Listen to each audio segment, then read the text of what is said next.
Starcraft Brood War is one of the most cleverly designed games to ever exist. If you don't know what it is, it's a real-time strategy game where you collect resources, build up an army, and destroy whatever is in your path. It has 3 very unique races and somehow manages to make them feel balanced. Starcraft 2 is the sequel, and it's a great game that stands on its own merits. But I want to focus on an area that I think really missed the mark. In Starcraft 1, you collected minerals and Vespene gas to build many different types of buildings and units. Starcraft 2 had this, but in addition, each race was also given a unique mechanic to boost up the gathering or building capabilities. For Terran, once you upgraded your command center to an orbital command, you would slowly gain energy that could be used to scan an area on the map, or alternatively summon mules that could help you gather minerals really quickly.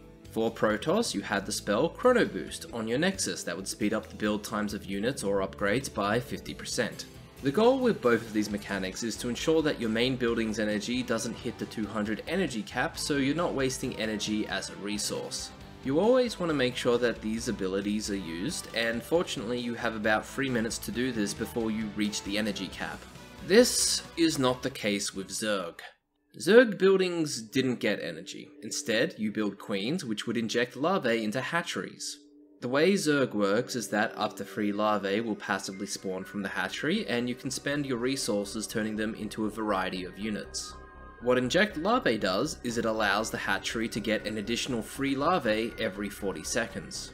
This lets you build more units, which is really powerful and basically a requirement for playing Zerg successfully. In the initial version of the game, Wings of Liberty, you could only have 1 inject larvae on a hatchery at a time. What this meant is that pulling any energy on your queen was a state of failure. You wanted your hatcheries to have as much larvae as possible so you could create more units. And by the time the larvae were spawned, your queen would have almost enough energy to cast another inject larvae. If you were late by a couple of seconds, that meant that your queen had additional energy that it couldn't spend on inject larvae.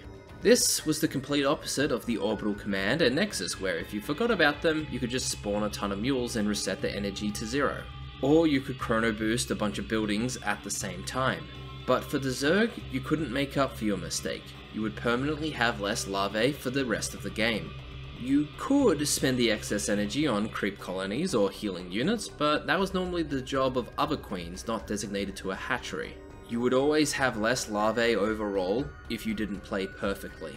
Now, they improved the inject larvae situation in a later expansion by letting inject larvae not stack but queue onto each hatchery, so you could use up all your queen's energy. You would have still missed out on some larvae, but at least you could overcompensate a bit for a lack of skill.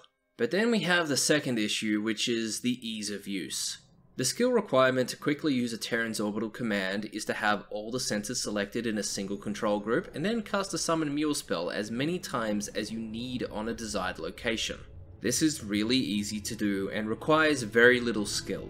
For Protoss, all you need to do is have all the nexuses in a single control group, go to where your buildings are, and then chrono boost them one by one as fast as you can. This is easy to do. For Zerg, there is an entire wiki page with a variety of methods of how to efficiently use inject larvae. You have to select your queen, go to the hatchery, and then cast inject larvae on the hatchery, and you have to do this for all hatcheries where a queen is nearby. This is taxing on a player's ability to perform other actions in the game.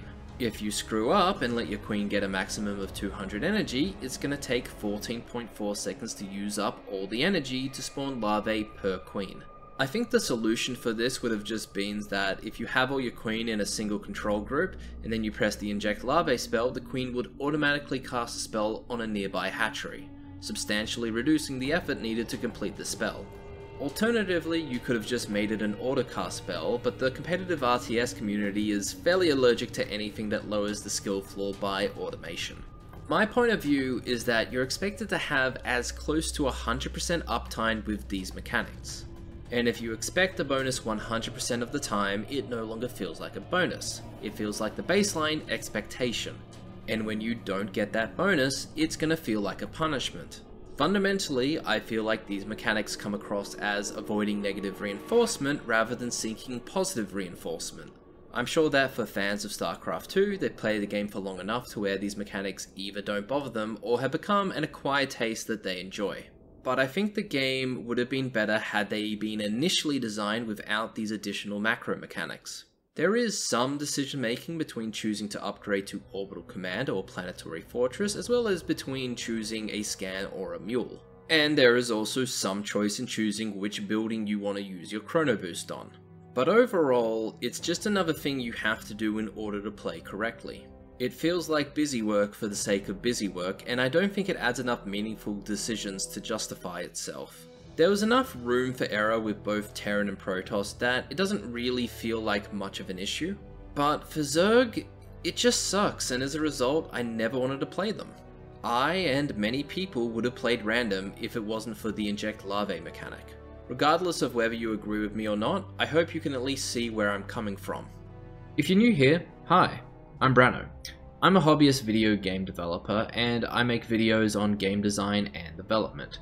If you enjoyed this content, then subscribe, and I'll see you in the next one.